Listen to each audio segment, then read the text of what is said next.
ተናስልን ከኢትዮጵያ ቴሌቪዥን የሰዓቱን ዜናዎች እናቀርባለን። ሁሌም መርጣችሁ ስለምትከታተሉን ከልብ እናመሰግናለን። አርዕስተ ዜናውን እናስቀድማለን።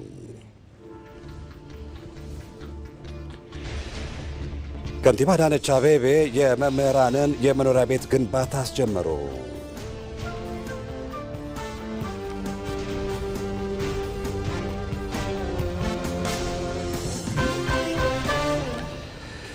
ኢትዮጵያ የዓለም የንግድ ድርጅት አባል ለመሆን 22 ዓመታት ድርድር ስታደርግ ቆይታ የድርጅቱ አባል መሆን በሚያስችላት የመጨረሻው ምዕራፍ ላይ ትገኛለች።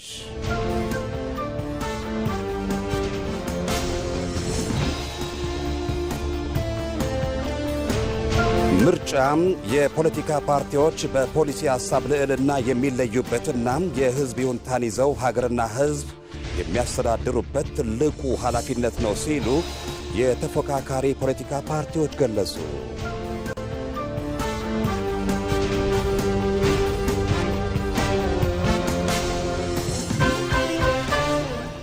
ከኢትዮጵያ ቴሌቪዥን ከዜናዎቹ ጋር ሰለሞን ጡ መልሳን ነኝ። አብራችሁን ቆዩ። ከተሜነት ይስፋፋል። ይህ አይቀሬ ጉዳይ ነው። አዲስ አበባ ብቻ አይደለም፣ በመላ ሀገሪቱ እንቅስቃሴዋል። ስንጀምር ምናል ሃምብል ቢግኒንግ ነው። ከቢሮ እንጀምራለን፣ ከግቢ እንጀምራለን፣ ከአዲስ አበባ እያል እናሰፋለን ብለናል። በገባነው ቃል መሰረት ከቢሮ የጀመርነው አሁን ብዙ ከተሞችን ነክቷል። ለምን? በየከተማው በእቅድ በፕላን የሚመራ የሚሰራ የሚኖርበት ከባቢ ካልፈጠርን በቀር ወደ አንድ ከተማ ሁሉም ሰው ከመጣ ሲጀመርም በቂ ፕላን በቂ ኢንፍራስትራክቸር ስላልነበረው በእንቅርት ላይ ጆሮ ደግፍ እንዲሉ ችግሩን እያባባሰው ስለሚሄድ ትልቅ ፖፑሌሽን ያለው ሀገር ስለሆነ በርከት ያሉ ከተሞች መፍጠር ከተሜነት እየተፈጠረ ሲሄድ በከተማ ውስጥ ጤናማ ህይወት መኖር የሚችሉ አካባቢያቸውን የሚወዱ በሰላም ወጥተው የሚገቡ በቂ ሰርቪስ የሚያገኙ ዜጎች ይበራከታሉ ማለት ነው። ወደ ቀዳሚው ዜናችን ተሻግረናል። የኢፌዴሪ ፕሬዝዳንት ታዬ አጽቀሥላሴ አግላይ የሆነው የዓለም ስርዓት አብቅቶ ፍትሐዊ ዓለምን መፍጠር ይገባል ሲሉ በዱባይ የተካሄደ ባለው የመንግስታት ጉባኤ ጥሪ አቀረቡ። የቀይ ባህር ኮሪደር ደህንነት ለኢትዮጵያ መረጋጋት ወሳኝ መሆኑን የገለጹት ፕሬዝዳንቱ አፍሪካ በዓለም ፖለቲካዊ ክፍፍል ውስጥ የጎራ ተከታይ መሆን እንደማትፈልግም አረጋግጠዋል። ኢትዮጵያም በአገዋ ማዕቀፍ ውስጥ የረዥም ጊዜ አጋር እንደነበረች የጠቀሱት ፕሬዝዳንት ታዬ አጽቀሥላሴ በዚህም ኢትዮጵያም እድሎችን ለመጠቀም እንደምትችል በማመን ደረጃቸውን የጠበቁ የኢንዱስትሪ ፓርኮችንና የማምረቻ ማዕከሎችን የገነባች ቢሆንም የኢትዮጵያ ከአገዋ መገለል ለ50 ሺህ ሴቶች የሥራ ማጣት ምክንያት በመሆኑ ይህ ውሳኔ እንዲታረም እንጠይቃለን ብለዋል። መሐመድ አልቃድር ተጨማሪውን ያቀርበዋል።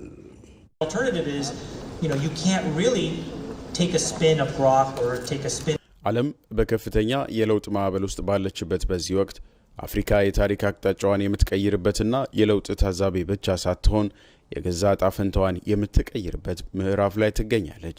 ኢትዮጵያም በዚህ ጉዞ ውስጥ ግንባር ቀደም ተዋናይ በመሆን በሶስት ዋና ዋና ምሰሶዎች ላይ ተመስርታ እየገሰገሰች መሆኑን የኢፌዴሪ ፕሬዝዳንት ታዬ አጽቀሥላሴ በተባበሩት አረብ ኤሚሬቶች እየተካሄደ ባለው የዓለም የመንግስታት ጉባኤ ላይ አብራርተዋል። We have transformed from a wheat importer to Africa's largest wheat producer through heat resistance varieties and strategic irrigation. ከስንዴ አስመጭነት አስቸጋሪና ልዩ ልዩ የአየር ጸባይን በመቋቋም እንዲሁም የመስኖ እርሻን በመጠቀም ወደ ቀዳሚ አምራችነት ተሸጋግረናል።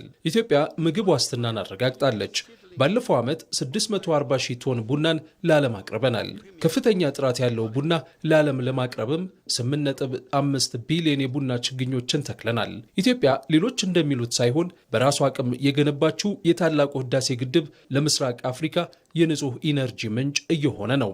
በአቪዬሽን ዘርፍም 110 ሚሊዮን ሰዎችን ተደራሽ የሚያደርግ ግዙፍ የመሰረተ ልማት ግንባታ በማካሄድ አህጉሪቱን ከዓለም ጋር እያስተሳሰረች ትገኛለች። ፕሬዚዳንት ታዬ አፍሪካ ከዓለም ጋር ያላት ግንኙነት በቴክኖሎጂ እንዲሁም በመሰረተ ልማት ውጤታማ ሊሆን የሚችለው በእምነት ላይ ሲመሰረት ብቻ ነው ብለዋል። ይህ እምነት ግን አሁን ላይ ሚዛኑን ባልጠበቀ መልኩ እየተሸረሸረ መሆኑ አሳሳቢ ነው ሲሉም በመድረኩ ላይ አንስተዋል። For too long, African countries have navigated relationships that are disappointingly and sometimes frustratingly asymmetrical and lopsided. ለረጅም ጊዜ የአፍሪካ ሀገራት ተስፋ የሚያስቆርጥ ያልተመጣጠነና የተዛባ ግንኙነት ውስጥ ኖረዋል። የኢትዮጵያ ተሞክሮ አሳማኝ ምሳሌ ነው። በአግዋ የብቃት ማዕቀፍ ውስጥ የረጅም ጊዜ አጋር ነበርን። እድሎችን ለመጠቀም እንደምንችል በማመን ደረጃቸውን የጠበቁ የኢንዱስትሪ ፓርኮችንና የማምረቻ ማዕከሎችን ገንብተናል። የኢትዮጵያ ከአግዋ መገለል ለ50,000 ሴቶች የሥራ ማጣት ምክንያት ሆኗል። ይህ ውሳኔ እንዲታረም እንጠይቃለን። We ended up employing over 50,000 women. በዚሁ የዓለም የመንግስታት ጉባኤ ላይ ፍትሐዊው ዓለም ገና አልተወለደችም ያሉት ፕሬዚዳንት ታዬ ያረጀውና አግላዩ የዓለም ስርዓት መቀየር አለበት፣ የዓለም ንግድን በከፍተኛ ደረጃ እያስተናገደ የሚገኘው የቀይ ባህር ስትራቴጂካዊ ስፍራን በጋራ ለመጠቀም ከጠባብ አስተሳሰብ በመውጣት ዓለም አቀፍ የትብብር ማዕቀፍ መዘርጋት አስፈላጊ ስለመሆኑም አስገንዝበዋል። Furthermore, the stability and reliability of our gateways are paramount. For example, for Ethiopia, the security of the Red Sea corridor is not only critical, but also it is vital artery to 12% of the global trade. ለኛ መረጋጋት የቀይ ባህር ኮሪደር ደህንነት ወሳኝ ብቻ ሳይሆን በአንገብጋቢ ሁኔታ አስፈላጊ ነው። እናም አስቸኳይና የትብብር ማዕቀፍ ይጠይቃል። አፍሪካ በዓለም ፖለቲካዊ ክፍፍል ውስጥ የዚህ ወይም የዚያ ወገን ተከታይ መሆን አትፈልግም። ይልቁንም ምርጫዋ ከጋራ ጥቅምና ከሰው ልጅ ሕልውና ጎን መቆም ነው። ገናዊው ደራሲ አይ ኩዌ አርማ ቆንጆዎቹ ገና አልተወለዱም በማለት እንደጻፈው ፍትሐዊዋና ርኅሩኆዋ ዓለም ገና አልተወለደች ይሆናል። ሆኖም በአፍሪካ እየታዩ ያሉ አዳዲስ መሪዎችና የፈጠራ ሰዎች ይህችን አዲስ ዓለም የመፍጠር ምጥ ጀምረዋል። አሮጌውና አግላይ የሆነው የዓለም ስርዓት አብቅቶ በአዲስ መንፈስ ለጋራ ብልጽግና የምንሰራበት ጊዜ አሁን ነው።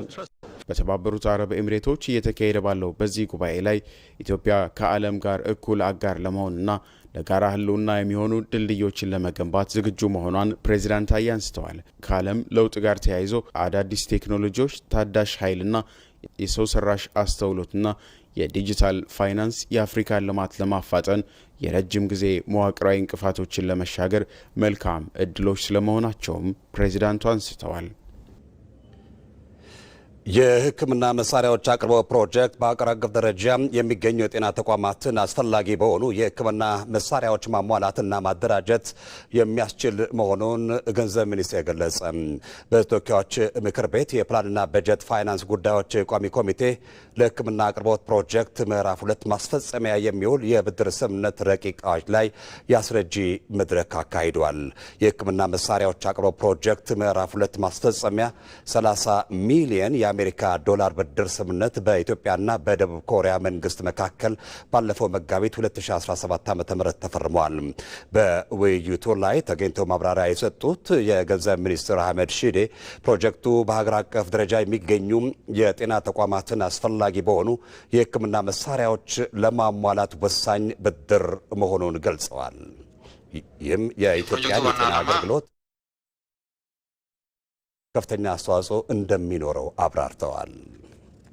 የፕሮጀክቱ ዋና ዓላማ የሕክምና መሳሪያ አቅርቦት ለዚህ ለጤና ጣቢያዎች፣ ለሆስፒታሎቻችን እና በተለይ ደግሞ የቀዶ ጥገና ክፍሎችን በሕክምና ቁሳቁስ ማሟላት ነው። ስለዚህ የሕክምና ቁሳቁስ ግዢ ፕሮጀክት ነው ማለት ይቻላል። ከዚህ ጋር ተገናኝቶ ደግሞ የዚህ የሕክምና መሳሪያዎቹ እጅግ በጣም ዘመናዊ ስለሚሆኑ ስለነሱ አጠቃቀም፣ አያያዝ፣ የሙያተኞችን አቅም የማሳደግ ስራም አብሮ የሚሰራ ይሆናል ማለት ነው። ስለዚህ ፕሮጀክቱ የጤና አገልግሎትን በመላ ሀገሪቱ ተደራሽ ለማድረግ በከፍተኛ ደረጃ የሚያግዝ ነው ማለት ነው። በሁሉም የሀገሪቱ ክልሎችና ከተማ አስተዳደሮች ብዙ አዳዲስ የጤና ጣቢያዎች ይገነባሉ። የመጀመሪያ ደረጃ ሆስፒታሎች ይገነባሉ። የቀዶ ጥገና ክፍሎች የተደራጁ ነው የሚገኙት። በእነዚህ ተቋማት ውስጥ የሕክምና መሳሪያዎችን ገዝተን ተክለን ሙያተኞችን አሰልጥነን ማህበረሰቡ የሕክምና አገልግሎት እንዲያገኝ የማስቻል ፕሮጀክት ነው ማለት ነው።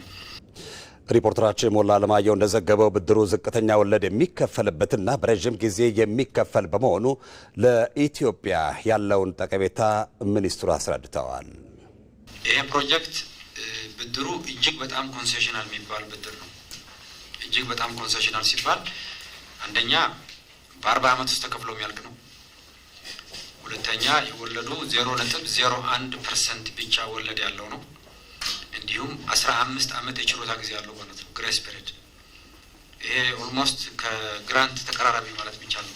በጣም እጅግ በጣም ኮንሴሽናል ሲባል ከኮንሴሽናል ላይ በጣም ከፍተኛ ኮንሴሽናል የሚባል ብድር ነው። ከአጠቃላይ የሀገሪቱ የብድር ስትራቴጂ አንጻርም እጅግ ተፈላጊ ነው። ከንቲባ አዳነች አቤቤ የመምህራንን የመኖሪያ ቤት ግንባታ አስጀመሩ። የቤት ልማት መርሃ ግብሩ በማህበር ተደራጅተው 25 በመቶ የቆጠቡ 6194 መምህራን ተጠቃሚ የሚሆኑበት ነው። ሪፖርተራችን ይመራ ደም ተጨማሪ ዘገባውን ያቀርበዋል።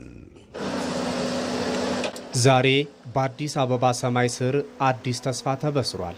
የቀለም አባትና እናቶች የትውልድ ቀራጺ መሐንዲሶች የሆኑት መምህራን ለዓመታት ሲናፍቁት የነበረው የመኖሪያ ቤት ግንባታ በዛሬው ዕለት በከተማዋ በተለያዩ ሳይቶች በይፋ ተጀምሯል። የመሰረት ድንጋዩ ተቀምጧል። እንኳን ደስ አላችሁ።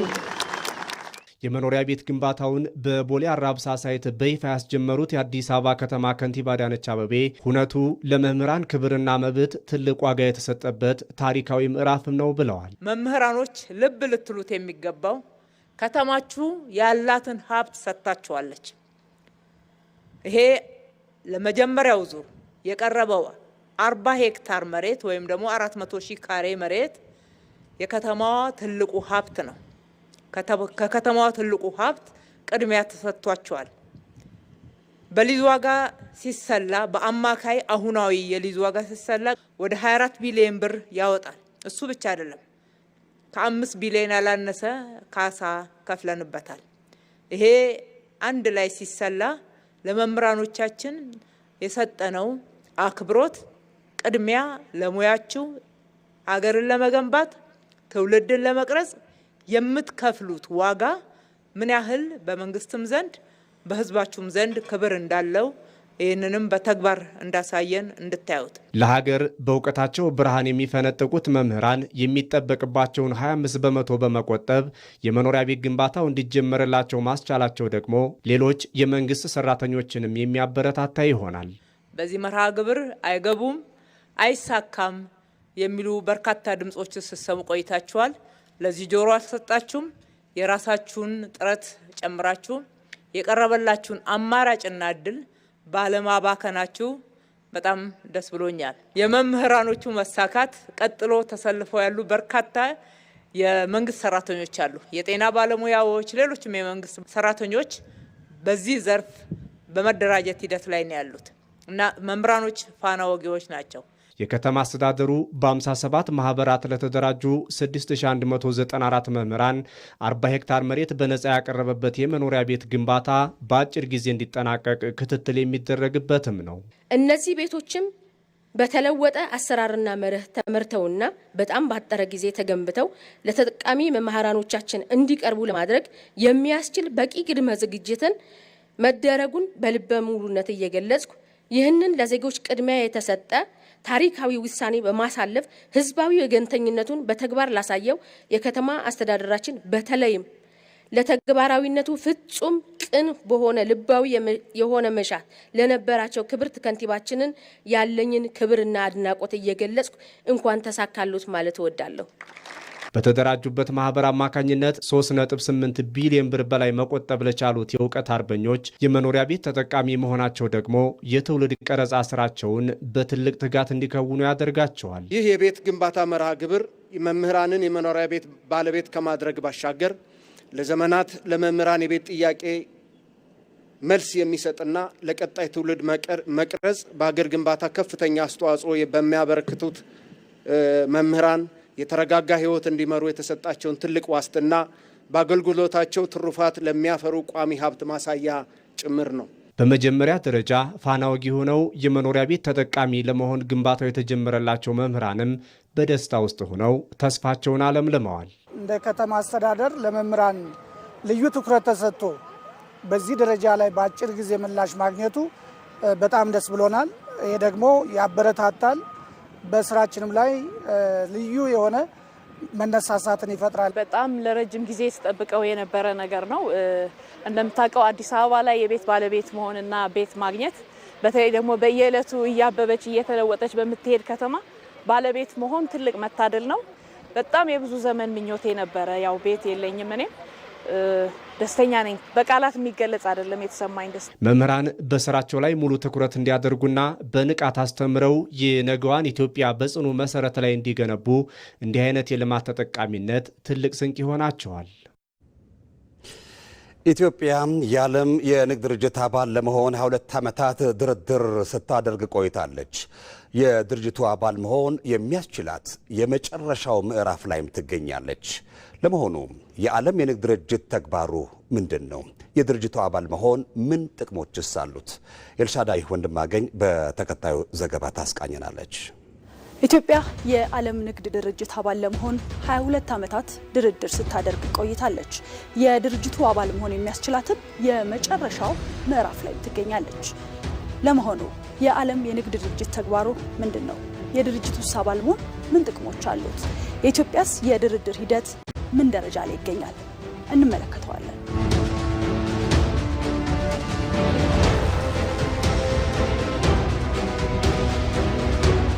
የዓለም ንግድ ድርጅት የዓለማችን 98 በመቶ ንግድ የሚከናወንበት 166 ሀገራትን በአባልነት የያዘ ነው። ድርጅቱ የዓለም ንግድ እንቅስቃሴ የሚመራበት፣ ሕጎች የሚተገበሩበት ሲሆን ንግድ ስምምነቶችን ያመቻቻል። እንዲሁም በአባል ሀገራት መካከል የሚፈጠሩ የንግድ አለመግባባቶችንም ይዳኛል። ታዲያ የዚህ የድርጅት አባል መሆን የገበያ ዕድልን ማስፋት፣ የንግድ መሰናከሎችን መቀነስ፣ ለሸማቾች በተሻለ ዋጋ ምርቶችን እንዲያገኙ ማስቻል፣ የኢኮኖሚ እድገትን ማፋጠንና ሌሎች በርካታ ጥቅሞችንም ያስገኛል። የዓለም ንግድ ድርጅት በፈረንጆቹ 1995 ጥር ወር ላይ የተመሰረተ ሲሆን ዋና መስሪያ ቤቱ ደግሞ ስዊዘርላንድ ጄኔቫ ከተማ ነው። ኢትዮጵያ ከፈረንጆቹ 2003 ጀምሮ የድርጅቱ አባል ለመሆን ጥያቄ አቅርባለች።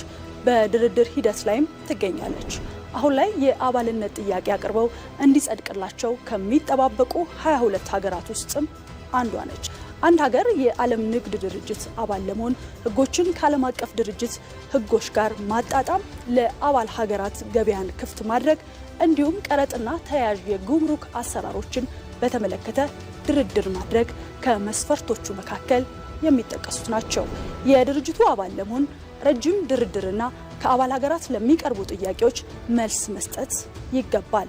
ኢትዮጵያ ለዓለም ንግድ ድርጅት አባልነት ለምታደርገው ድርድር 1050 ጥያቄዎች ቀርበውላት ለሁሉም ምላሽን ሰጥታለች። በዚህ መሰረት እስካሁን 6 ድርድሮችን አካሂዳለች። በፈረንጆቹ 2008 የመጀመሪያውን ድርድር አካሂዳለች። 6ኛውን ድርድር ያካሄደችው ደግሞ በ2025 መስከረም ወር ላይ ነበር። በድርድር ሂደት ውስጥ ኢትዮጵያ 410 የሕግ ማሻሻያዎችና 32 ግዴታ የሚገባባቸው ውሎችን ፈርማለች። ኢትዮጵያ ከሀገራዊ ለውጡ በኋላ ያከናወነቻቸው የኢኮኖሚ ማሻሻያዎች በቅርብ ዓመታት ያደረገቻቸውን የአባልነት ድርድሮች በውጤት እንድትፈጽም አስችሏታል። በ2026 የፈረንጆቹ ዓመት የድርጅቱ አባል ለመሆን ግብ ያስቀመጠች ሲሆን 7ኛውን ድርድር ደግሞ በዚህ ዓመት በቅርብ ጊዜ ውስጥ ታደርጋለች። በመጪው መጋቢት ወር በ2026 በካሜሩኑ በሚካሄደው የዓለም ንግድ ድርጅት ጉባኤ ላይም አባል የድርጅቱ ሙሉ አባል እንደምትሆን ይጠበቃል።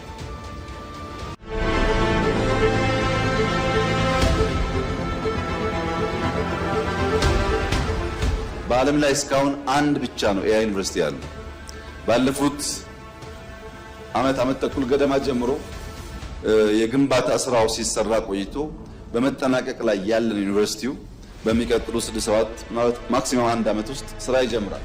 ይሄ ዝግጅት የሚደረገው ልክ ኢትዮጵያን ኤርላይንስ አባቶቻችን በጊዜው በልኩ መስርተው ዛሬ ከአፍሪካ አንደኛ እንደሆነው ልክ የኢትዮጵያን ኤርፎርስ አባቶቻችን በጊዜው በልኩ መስርተውት ዛሬ በአፍሪካ ውስጥ ቀዳሚ ኤርፎርስ ከሚባሉት አንዱ እንደሆነው ሁሉ ነገም የኛ የኤአይ ዩኒቨርሲቲና ተቋም በአፍሪካ ውስጥ ስመጥር መሆን እንዲችል የተስተካከለ መሰረት ይዞ እንዲነሳ በሪፎርም ውስጥ አንደኛ ቁልፍ ጉዳይ አድርገን ስንሰራ ቆይተናል። ብዙ ውጤት አግኝተንበታል። ከዚህ በላይ ደግሞ ለልጆቻችን ውጤታማ ዘመን ይፈጥርላቸዋል። ከኢትዮጵያ ቴሌቪዥን የሰዓቱ ዜናችን እንደቀጠለ ነው። የማዕከላዊ ኢትዮጵያ ክልል ምክር ቤት 6ኛ ዙር 5ኛ ዓመት የሥራ ዘመን ስብሰባ የተለያዩ ውሳኔዎችን በማጽደቅ ተጠናቀቀ። በበጀት ዓመቱ የተከናወኑ ስራዎች ከእቅድ በላይ አፈጻጸም የታየባቸውና የክልሉን የመልማት አቅም ያሳዩ ስለመሆናቸውም ተገልጿል። የምክር ቤት አባላቱም ቢሻሻሉ የዜጎችን ተጠቃሚነት ያረጋግጣሉ ያሏቸውን ጉዳዮች አንስተው የክልሉ ርዕሰ መስተዳድር ዶክተር እንዳሻው ጣሰው ምላሽ ሰጥተዋል። ብሩክታዊት ተገኝ በምክር ቤቱ የተነሱ ጥያቄዎችንና የተሰጡ ምላሾችን አዘጋጅታለች። በማደያዎች አካባቢ ያሉ ስራዎች አሁንም ትኩረት ይሻሉ። ምክንያቱም ማደያ አካባቢ ያሉ የሚፈጠሩ ችግሮች የምናያቸው ማደያዎች ቁጥርና የሚገባ ነዳጅ ቁጥር በትክክል በለታለመለት ዓላማ እየዋለ ነው የሚለው ነገር ሊፈተሽ ይገባል። እዛ አካባቢዎች ላይ ሮሮ የሚፈጥሩ ነገሮች አሉ። እዛ የማደያ ላይ ያሉ የነዳጅ እጥረት እንዲገጥም የሚያደርጉ ጉዳዮች ያው የተወሰዱ እርምጃዎችን አይተናል። እየተሰሩ ያሉ ስራዎችን አይተናል። ነገር ግን እዚህ ጋር የነዳጅ እጥረት መግጠም የተለያዩ ፕሮጀክቶቻችን ባቀድነው እቅድ መሰረት ተግባራዊ ሰርተን እንዳናስረክብ ህዝቡ ተጠቃሚ እንዳይሆን የሚያደርጉ ናቸው። ከዛ ባለፈ ትራንስፖርት ላይ በጣም ከፍተኛ የሆነ ችግር የሚፈጥሩ ናቸው። ለምሳሌ ያለንበት ከተማ ወልቂጤ ነው። አሁን ወልቂጤ ያለው ነዳጅ ጣቢያ ነዳጅ እስካለው ድረስ ለሁሉም መሸጥ መቻል አለበት። ከዚህ ውጪ ያፈነገጡ አንዳንድ አሰራሮች ተመልክተናል። እያላቸው መደበቅ ከገባላቸው በኋላ ደግሞ ቅድም ባልኳችሁ መንገድ ለመሸጥ መሞከር የመሳሰሉት ጉዳዮች አሉ። ይሄ ጠንካራ ክትትል ይደረግበታል። የዞንና የልዩ ወረዳ አስተዳዳሪዎች በየቀኑ ማታ ላይ ስንት አለ በየማደያው መረጃ ይዛሉ። ጠዋት ላይ ሽያጭ ሲጀመር ያለው መረጃ ይዛሉ፣ ኮንትሮል ያደርጋሉ። ተወዳዳሪ ተማሪ ማፍራት አለብን ብለን ህብረተሰቡ ውስጥ ገብተን ህብረተሰቡን ጭምር እያገዘን ነው። ጥሩ እገዛውንም ጭምር በሪፖርቱ ቀርቧል። ግን የቱ ጋር ነው ያለነው የሚያመለክት አይደለም። ሪፖርቱ የቱ ጋር ነው ያለነው ኢንሮልመንት ማነው የተማሪዎች ንጥር ተሳትፎ ሆነ ጥቅል ተሳትፎ በአንደኛ ደረጃና በሁለተኛ ደረጃ የቱ ጋር ነው ያለው? የትምህርት ጥራት አመልካቾቹ ደግሞ እነዚህ የመጽሐፍት አቅርቦት፣ የመምህር አቅርቦት፣ የክፍል ጥምርታ፣ የላቦራቶሪ እነዚህ የትምህርት ጥራት አመልካቾች ደግሞ የቱ ጋር ነው ያሉት? ይህን ግንዛቤ ካደገ ይብን አንዳንዴ ነገር በዞኖቹም ጭምር ቢታይ ጎላ ብሎ ምክንያቱም በትምህርት በጀት ብቻ ማነው በመንግስት በጀት ብቻ የትምህርትን ጥራት ማረጋገጥ አንችልም። ቅድመ መደበኛ ላይ በደንብ መስራት አለብን ብለን እየሰራን ያለ ነው። የማለፍ መጠናቸው ከጊዜ ወደ ጊዜ እየጨመረ ነው ያለው። በተለይ የትምህርት ቤት አስተዳዳሪዎች ወይም ርዕሰ መምህራን ትልቅ ሪፎርም አከናውነናል። አዲስ ምድብ ነው ያደረግነው፣ አዲስ ስልጠና ነው ያደረግነው። ለደረጃ የማይመጥኑ መምህራኖች ስልጠና ተሰጥቷቸዋል። መምህራኖች ምዘና አከናውነናል። 2016-17 የነበረው ምዘና ጥሩ አልነበረም። እዚህ ላይ ያለውን ለውጥ ወስደን በቀጣይ ተጨማሪ ስራ መሰራት አለበት የተባለው ትክክል ነው። ትምህርት ስራ በጣም ብዙ ስራ መስራት ያስፈልጋል። የመብራት ጉዳይ ጉራጌ ዞን ሁሉም ወረዳ ማለት ይቻላል መብራት አለ ለማለት ያስቸግራል። የኃይል አቅርቦት እጥረት ኖሮ አይደለም። ሰው ሰራሽ የሆኑ ችግሮች ይበዛሉ። ብልጭ ድርግም ነው የሚሉት። ቴክኒክና ሙያ በእቅዳቸው ባሰቡት ልክ መስራት አይችሉም ኮሌጆች በተለይ እና ቢታሰብበት ለማለት ነው። ብዙ የልማት ክፍተቶች ወይም ጉድለቶች አሉ። እነዚህን ለማሟላት ቀንም ማታም መስራት ያስፈልጋል። የሆነ ነገር ስናስመዘግብ እሱ ላይ ደግሞ ሌላ ተጨማሪ ድሎች ለማስመዝገብ ተጨማሪ ስራ መስራት ያስፈልጋል ተብሎ የተነሳው እሱን እንደ ትክክል መውሰድ ያስፈልጋል። የኢትዮጵያ ብሮድካስቲንግ ኮርፖሬሽን 7ኛውን ጠቅላላ ምርጫ አሳታፊና በእውቀት ላይ የተመሰረተ ለማድረግ ሀገራዊ ኃላፊነቱን ለመወጣት አስፈላጊውን ዝግጅት አድርጓል። የመራጮችን ግንዛቤ የሚያሳድጉ የምርጫ አስተምህሮ ይዘቶች፣ በምርጫው የሚሳተፉ የፖለቲካ ፓርቲዎች ፕሮግራማቸውን ለሕዝብ የሚያስተዋውቁባቸው የአንድ ለአንድ ውይይቶች እንዲሁም በፖለቲካ ፓርቲዎች መካከል የሚደረጉ የአማራጭ ሐሳብ ማቅረቢያ ክርክሮችን፣ ዜናዎችን፣ ፕሮግራሞችና ዶክመንተሪዎችን በቴሌቪዥን በሬዲዮና በኢቢሲ ዶት ስትሪም አማራጮች ያደርሳል። በቅርቡ ይጠብቆን። የኢትዮጵያ ብሮድካስቲንግ ኮርፖሬሽን። በቅርቡ ይጠብቁን። ዜናዎቻችን እንደቀጠሉ ናቸው። ምርጫም የፖለቲካ ፓርቲዎች በፖሊሲ ሀሳብ ልዕልና የሚለዩበትና የህዝብ ይሁንታን ይዘው ሀገርና ህዝብን የሚያስተዳድሩበት ትልቁ ኃላፊነት ነው። እንዲሁም ዲሞክራሲያዊ ስርዓት እንዲጠናከር ከማድረግ ባለፈ ዜጎች በሰላማዊ የፖለቲካ ትግል የሚፈልጉትን የሚመርጡበት ነው። ሪፖርተራችን አቤል ሙልጌታ ዝርዝር ይዟል። ምርጫ የዲሞክራሲ ስርዓት አንዱ መገለጫ ሲሆን ዜጎች በራሳቸው ፍቃድ የሚመራቸውን አካል የሚሰይሙበት ስርዓት ነው። ሂደቱ ስኬታማ ሲሆን ደግሞ የሀገርን ዲሞክራሲያዊ ስርዓት ግንባታ ጠንካራ ያደርጋል፣ ዜጎች የሚተማመኑበትንም ስርዓትም ይፈጥራል።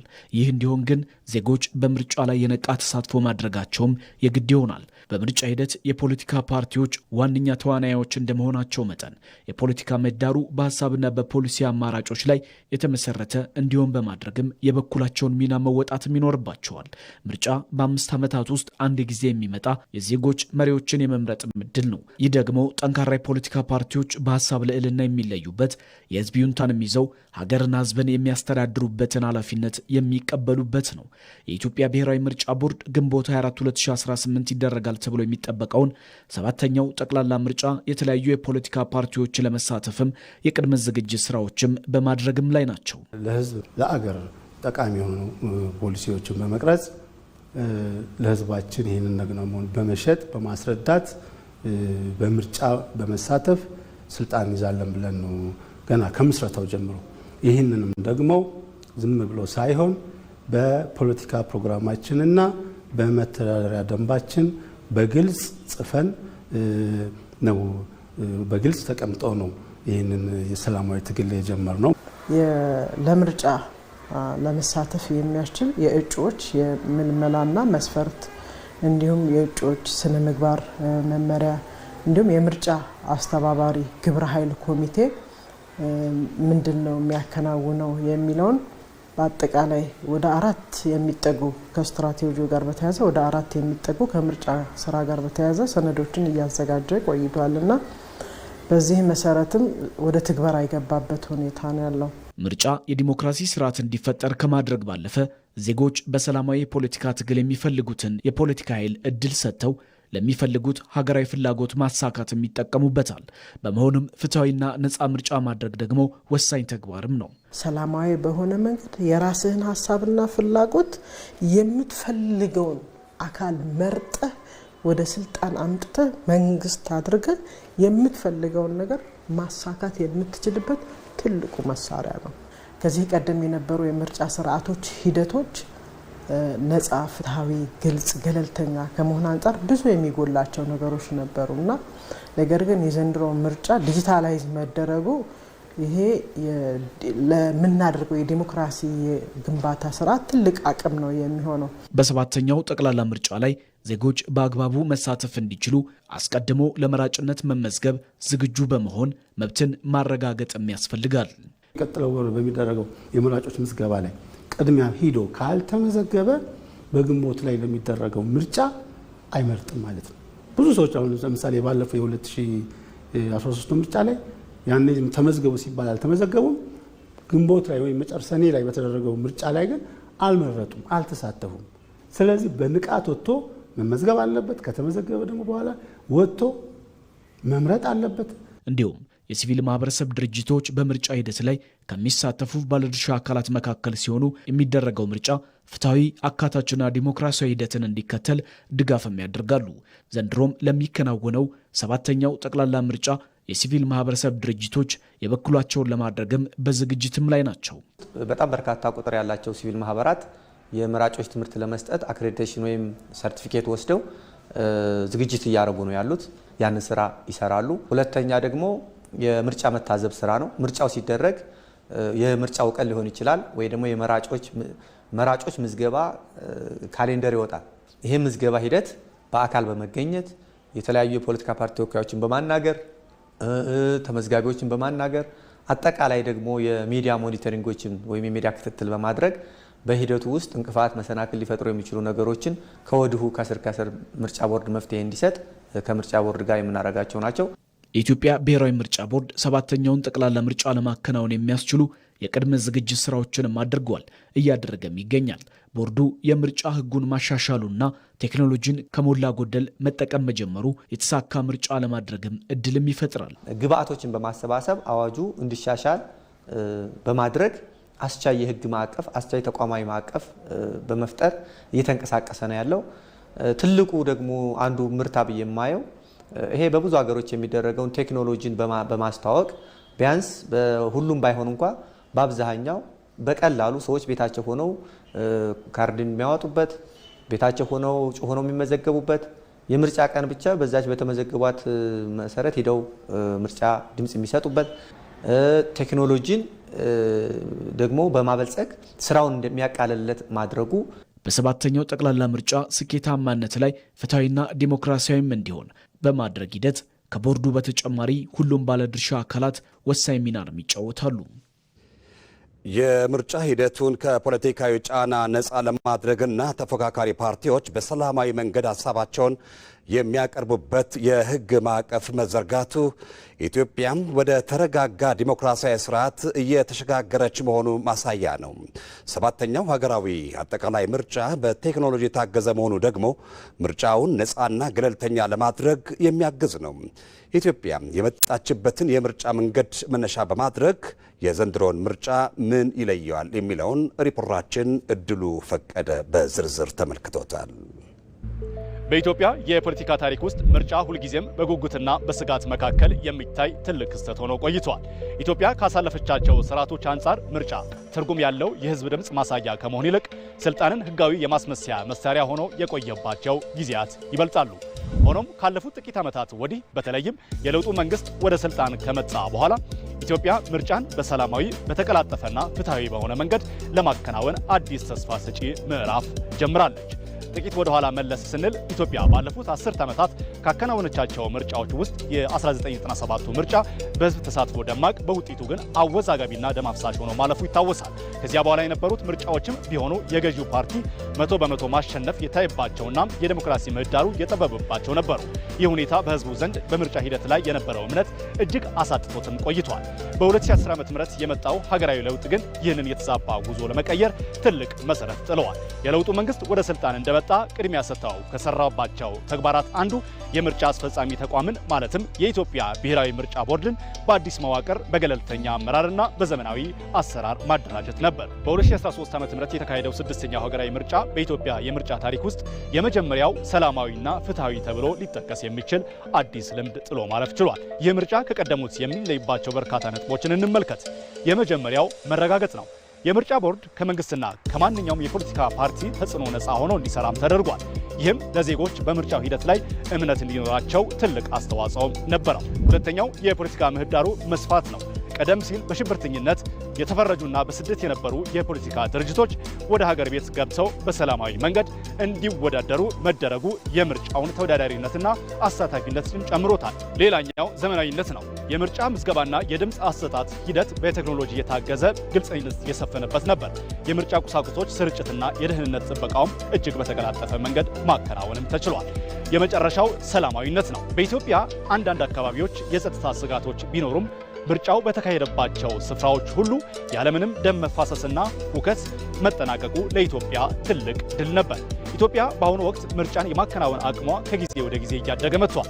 የዜጎች የፖለቲካ ንቃተ ህሊና መጨመር፣ የመገናኛ ብዙሃን ነጻነት መሻሻልና የሲቪል ማህበረሰብ ድርጅቶች በምርጫ ታዛቢነት በንቃት መሳተፋቸው ለሂደቱ መጠናከር ማሳያዎች ናቸው። እንዲሁም የምርጫ ሂደትን ግልጽ በማድረግ ታማኝነትን ለመገንባት በቴክኖሎጂ የታገዘ የአሰራር ስርዓት የማበጀት ስራው ቀጣይነት ይጠበቃል። ምርጫን በቴክኖሎጂ መደገፍ በርካታ ሀገራት ውጤታማ የሆኑበት አሰራር በመሆኑ የኢትዮጵያ ብሔራዊ ምርጫ ቦርድ ያበለጸጋቸው መተግበሪያዎች ጊዜን፣ ገንዘብንና ጉልበትን ከመቆጠብና እንግልት ከመቀነስ ባለፈ በቀጣይ ኢትዮጵያ የምታካሂደው አጠቃላይ ምርጫ ነፃና ገለልተኛ ለማድረግ ያግዛሉ ተብሎም ይጠበቃል። ዲጂታል ስርዓቱ ለስራ ቅልጥፍና፣ ለመረጃ ትክክለኛነት፣ ለአካታችነትና ወጪን ለመቀነስ ትክክለኛው መንገድ ነው። ቦርዱ የእጩዎችን ምዝገባ ሙሉ በሙሉ የመራጮችን ምዝገባ ደግሞ በከፊል በቴክኖሎጂ ታግዞ ለማከናወን የተዘጋጀ ሲሆን መተግበሪያውን መራጮችና ተመራጮች ባሉበት ሆነው እንዲመዘገቡ የሚያስችል ጭምር መሆኑን በቅርብ ጊዜም አሳውቋል። በተለይም መንግስት የምርጫ ሂደቱን ከፖለቲካ ጫና ነፃ ለማድረግ የሚያሳየው ቁርጠኝነትና ተፎካካሪ ፓርቲዎች በሰላማዊ መንገድ ቅሬታቸውን የሚያቀርቡበት የህግ ማዕቀፍ መዘርጋቱ ኢትዮጵያ ወደ ተረጋጋ ዲሞክራሲ ስርዓት እየተሸጋገረች መሆኑንም ማሳያም ጭምር ነው። በሀሳብ የበላይነት ላይ የተመሰረተ ጤናማ ፉክክር በማድረግ በሰባተኛው ጠቅላላ ምርጫ ውጤት ለማስመዝገብ የሰራ መሆኑን የነጻነትና እኩልነት ፓርቲ ሊቀመንበር ዶክተር አብዱል ቃድር አደም ገለጹ። ፓርቲው የሀገርን ነባራዊ ሁኔታ ታሳቢ በማድረግ እንደዚሁም ዓለም አቀፍ ተሞክሮን ያካተተ ፖሊሲ ቀርጾ እየተንቀሳቀሰ መሆኑንም አስታውቀዋል። ምንተስኖት ይልማ ዝርዝር አለው። ነጻነትና እኩልነት ፓርቲ የሰባተኛው ጠቅላላ ምርጫን በስኬት ለማጠናቀቅ የሚመራበትን ስትራቴጂ ቀርጾ እየተንቀሳቀሰ መሆኑን ባዘጋጀው መድረክ ይፋ አድርጓል። ፓርቲው ለምርጫ የሚያስፈልጉ ዝግጅቶችን በተቀናጀ መልኩ ለመምራት ስትራቴጂው መዘጋጀቱን የፓርቲው አደረጃጀት ዘርፍ ኃላፊ አቶ ሲሳይ ነጋሽ ገልጸዋል። በግንቦት ወር 2018 ይካሄዳል ተብሎ በሚጠበቀው ሰባተኛ ጠቅላላ ምርጫ ውጤታማ ለመሆን ከፍተኛ ዝግጅት ያስፈልጋል። የምርጫ ስትራቴጂው ዋና ዓላማ ነፓ በሰባተኛው ጠቅላላ ምርጫ በህዝብ ተወካዮች ምክር ቤትና በክልል ምክር ቤቶች በቂ ወንበር እንዲያሸንፍ ማድረግ ነው። በስትራቴጂው ከሌሎች ፓርቲዎች ጋር በትብብር ለመስራት ለሀገር በሚጠቅም ጉዳይ ላይ የሚያደርገውን ትብብር እንደሚያጠናክር የገለጸው ፓርቲው ተጨባጭ ሀገራዊ ነባራዊ ሁኔታንና ዓለም አቀፍ ተሞክሮን ከግምት ውስጥ ያስገባ ፖሊሲ ቀርጾ እየሰራ መሆኑን የፓርቲው ሊቀመንበር ዶክተር አብዱል ቃድር አደም ተናግረዋል። መንግስት ወይም ገዢው ፓርቲ ጥሪ ሲያቀርብ ጥሪውን ተቀብለናል። ኢን ፕሪንሲፕል ተባብረን መስራት አለብን ብለን እናምናለን። በቀጣይም ይሄንኑ እናደርጋለን። እኛም ብናሸንፍ ሌሎቹን እንጋብዛለን። ካልቸሩ ጥሩ ነው። እንደ ሀገር ይሄ አዲስ ባህል ነው፣ መጠናከር አለበት ብለን እናስባለን። ከዚያ ውጭ ግን በጥንቃቄ የእኛን መርሆች ሳንጥስ ለሀገር የሚጠቅም ነገር ላይ መተባበሩ ተገቢ ነው ብለን እናስባለን። ሰባተኛው ጠቅላላ ምርጫ የተሳካ እንዲሆን የበኩሉን ድርሻ እንደሚወጣም የፓርቲው የህዝብ ግንኙነት ኃላፊ ነቢያ መሐመድ ተናግረዋል። ባለፉት 5 ምርጫዎች ከተደረገው ጊዜ የዲሞክራሲ ተቋማትን ከመገንባት አኳያ የምርጫ ቦርድን በአዲስ መልክ በማቋቋም የምርጫ ህጎችን፣ አዋጆችን፣ መመሪያዎችን በማቋቋምና እንዲሁም በሚዲያ ላይ ሀሳብን የምርጫ ክርክር የምናደርግበት ሂደት ቀድሞ ከነበሩት የተሻለ ሁኔታ እንደነበረ በፓርቲያችን የገመገምንበት ሁኔታ ነው ያለው። ከነችግሮቹም ቢሆን ቀጣዩ ሀገር አቀፍ የሰባተኛው ምርጫ በተቻለ መጠን ነጻ፣ ፍትሃዊ፣ ዲሞክራሲያዊ እንዲሆን የበኩላችንን አስተዋጽኦ ማበርከት አለብን የሚል እምነት ይዘን እየሰራን ያለንበት ሁኔታ ነው ያለውና ነጻነትና እኩልነት ፓርቲ በ2013 በተደረገው ምርጫ ተሳትፎ ልምድ መቅሰሙን የገለጸ ሲሆን በሰባተኛው ሀገራዊ ምርጫ ጠንካራ ተፎካካሪ ለመሆን ብዕርን የምርጫ ምልክት አድርጎ እንደሚወዳደርም አስታውቀዋል። የባህር በር የማይቀለበስ ፍላጎት፣ የማይደፈር ሉዓላዊነት፣ ለድርድር የማይቀርብና በሰላማዊ መርህ ላይ የተቀመጠ የብሔራዊ ጥቅም ጉዳይ የነገው የአዲስ ቀን የዜና መሰናዶ የአጀንዳ ጉዳያችን ነው። ኢትዮጵያ ፍትሃዊ በሆነ መንገድ ያጣችውን የባህር በር በጋራ ተጠቃሚነት ላይ ተመስርታ በሰላማዊ መንገድ ለማስመለስ መንገድ ጀምራለች። ከ120 ሚሊዮን በላይ ሕዝብ ያላት ሀገር በየብስ ታጥራ መቆየቷ አሁንም አግባብነት የጎደለውና አዋጭ ያልሆነ ጉዳይ ነው። ኢትዮጵያ እኛ የምንፈልገው ፍትሃዊ ተጠቃሚነትን ነው። የጥያቄያችን መሰረትም የኢኮኖሚ እድገታችን የሚጠይቀው ግዴታ እንጂ በሌሎች ላይ ጫናን ለማሳደር አይደለም የሚለው አቋሟንም በጽኑ እያንጸባረቀች ትገኛለች። ኢቲቪ በነገው የአዲስ ቀን መሰናዶ የባህር በር ጉዳይ የትውልድ ጥያቄ መሆኑና ኢትዮጵያ የባህር ኃይሏን በማጠናከር ረገድ የጀመረችውን ስራ አጠናክራ ለመቀጠል ምን ስራዎች ያስፈልጋሉ፣ ይህን እውነቷንም የዓለም አቀፉ ማህበረሰብ እንዲረዳና የፍትሃዊነት ጥያቄዋን እንዲገነዘብ ምን ማድረግ ይገባል የሚለውን ጉዳይ ይዘን እንጠብቃችኋለን። ከ1 ሰዓት እስከ 3 ሰዓት በሚኖረው ቆይታ እንግዶችን በዚህ ጉዳይ ላይ ጋብዘን ተጨማሪ ዘገባዎችን ይዘን እንጠብቃችኋለን። አዲስ አዲስ ቀን በኢትዮጵያ ቴሌቪዥን ብቻ የማለዳ መረጃዎቻችን እንዳያመልጧችሁ እንድትከታተሏችሁ ከወዲሁ እንጋብዛለን። ዜናዎቻችን አሁንም እንደቀጠሉ ናቸው። የአየር ትንበያ መረጃ እንከታተላለን። ባለሙያው ኃይሉ ነገሰ ስቱዲዮ ደርሷል። እንደምናመሸ መቀጠል ይቻላል። እንዴት አመሸ ሰለሞን? አመሰግናለሁ። በዛሬው ዕለት በደቡብ ምዕራብና በምዕራብ የሀገራችን አካባቢዎች ላይ የዳመና ሽፋን ነበራቸው።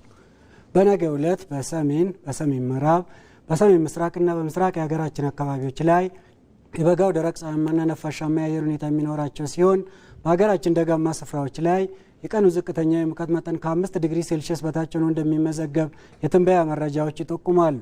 በሌላ በኩል በመካከለኛው በደቡብ ምዕራብና በምዕራብ የሀገራችን አካባቢዎች ላይ የዳመና ሽፋን ይኖራቸዋል። ከዚሁም ጋር ተያይዞ ባሌ፣ ጉጂና ምዕራብ ጉጂ፣ አርሲና ምዕራብ አርሲ፣ ጅማ፣ የማዕከላዊ ኢትዮጵያ፣ የደቡብ ኢትዮጵያ፣ የደቡብ ምዕራብ ኢትዮጵያና የሲዳማ ክልል ዞኖች በጥቂት ስፍራዎቻቸው ላይ ቀላል መጠን ያለው ዝናብ ያገኛሉ። በነገው ዕለት የሀገራችን ዋና ዋና ከተሞችና የቱሪስት መዳረሻ የሆኑ ስፍራዎች የሚኖራቸው የአየር ሁኔታ በነቀምቴ፣ ጅማ ቀላል ዝናብ፣ በባህር ዳር፣ በጋምቤላ ዳመናማ፣ በቡሌ ሆራ ቀላል ዝናብ፣ በጎሬ ዳመናማ፣ በአዳማና መቀሌ ፀሐያማ፣ በተመሳሳይ በሞያሌ ሰመራና ሀረር ፀሐያማ የአየር ሁኔታ ይኖራቸዋል።